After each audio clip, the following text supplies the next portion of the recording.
ShieldBreakers, Overlord here, again with the Winchwoman. Hello. For the next part of our Malifaux 101 series. What do we got today, Winchwoman?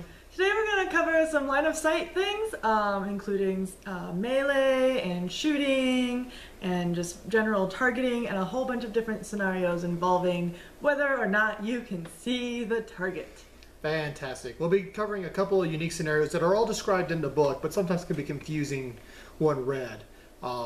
Height of terrain, vantage point, traits of terrain such as dense or blocking. So we'll be looking at all that stuff today and give it to you in detail. Hopefully by the end of this, you'll understand line of sight a little bit better. Alright, Breakers, this is your friendly neighborhood Winchwoman here. So we've got a few different scenarios set up for you to address different line of sight items. First, I'm going to define our terrain. We obviously have a lovely building here.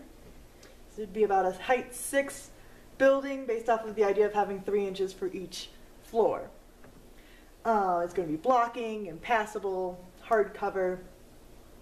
This low fence right here is going to be height 1 and hard cover and blocking.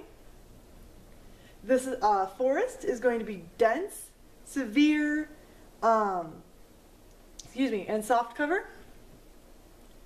This fence over here, we're going to call it being able to see through it. It is height 2 and provides soft cover because of the lovely holes going through there. This is a height 3 hardcover blocking impassable rock formation and a height 1/height 2 blocking impassable hardcover rock formation.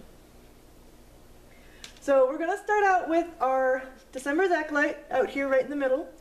He's on the ground level. First off would be going at this mature Nephilim. So the December's Acolyte is height 2. Mature Nephilim is height 3. So they can see each other clearly. If you draw imaginary lines from the December Acolyte's base from either side to the mature Nephilim, you can clearly see it. There's nothing blocking either of those lines. So the mature Nephilim does not get any hard cover or soft cover from anything. Straight up flips. Moving on to the forest scenario over here, we have a height 2 young Nephilim and a height 2 Lilith hiding behind here. So the dense characteristic of the forest means that because this Nephilim is inside of the forest, we can see each other. Lilith being behind the forest, I cannot see her because the forest is blocking my view. Even if this young Nephilim was in here, directly behind a tree, he's still going to be visible to my December's Acolyte. What he is going to get is he is going to get a soft cover bonus. So what that means is that on my attack flip for a shooting or a casting, anything that targets him, that has the projectile symbol on it, that is going to get a negative flip to the attack. Not the damage, just the attack flip. For this short little wall over here, we have a Terratot who's height 1, so he is the same height as the wall, and the Lily 2, which is height 2, so she's taller than the wall. So because the Terratot is the same height as the wall, the December's Acolyte cannot see him. He's not visible. Now because the Lily 2 is taller than the wall, I can see her. But because those lovely imaginary lines drawn from my base to her base are blocked by at least one of those lines is blocked by a piece of terrain, and she is within 1 inch of that piece of terrain, she gets cover. So because we had already defined this as hardcover, she will get a hardcover bonus from the fence. What that means is that, again, anything that has that little projectile symbol, whether it's a shooting or a casting action, so you need to check your casting because some of them have the shooting projectile and some of them do not.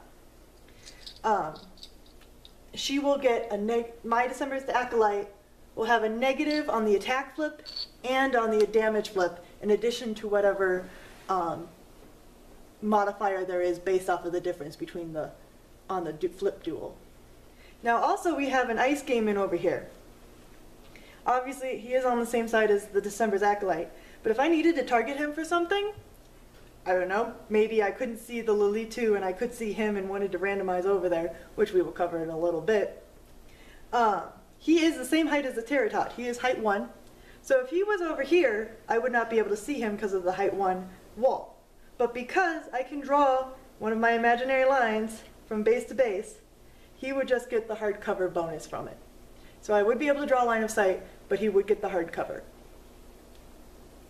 Moving over to this side of the board, we have another fence that is height 2, but we've already determined that we can see through it.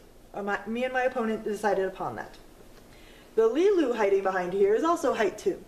So if we had decided that we cannot see through the fence, I would not be able to see him at all. But because we did grant that, he would just get soft cover because we decided that this fence will grant soft cover due to the bars. And because he is within 1 inch of that piece of terrain. Moving on to the rock formations, we have a height 3 rock formation that is blocking our height 2 young Nephilim back here, so I cannot see him at all. Will not be able to target him. But we also have a black blood shaman who is also height 2. But this rock terrain is also defined as height 2, so I cannot see him at all. If he was hiding back here on this side, I'd be able to see him, he'd get hard cover. But he's back here, so I can't see him. Now we're going to move on to something called vantage point. This is a result of elevation. So Rasputina is up here on this lovely building, trying to stay as far away from all of the melee monsters and Lilith crew as possible.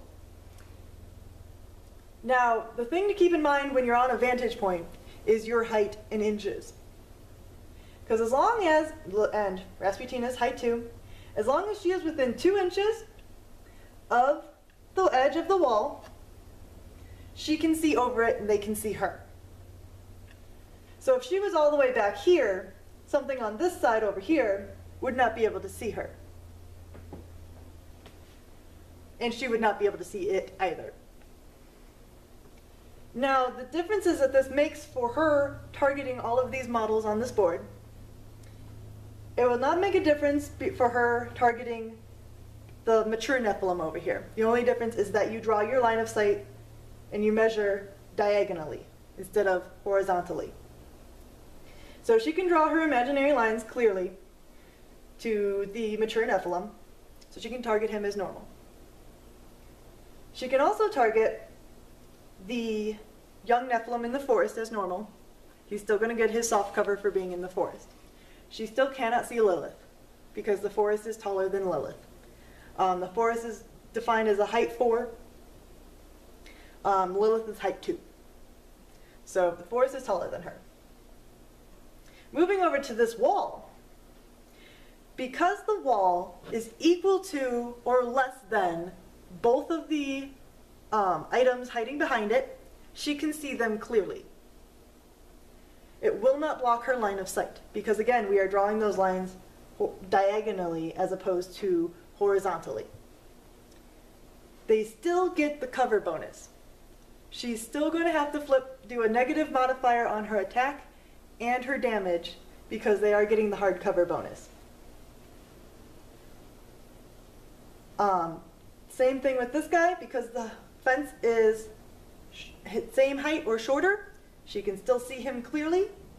He's still going to get his soft cover bonus. This guy, however, is height 2, hiding behind a height 3 rock formation. So the rock formation is taller than he is, and she cannot see him. But she can see the Black Blood Shaman hiding behind the height 2 rock formation over here. He's still going to get the hard cover, though. The other thing to take into consideration with line of sight is blasting. When Rasputina is known for having some blasting effects on her attacks, there's also randomization gets affected by this as well. So when you're shooting into combat with our lovely Lily 2 and our Ice Gaiman over here, she will flip. She's going to target the Lily 2. She's already declared the Lily 2 as her target. Everyone within 2 inches of the target gets randomized for. That includes the Terror-Tot hiding behind the Lily 2, even though he is not technically engaged in a combat.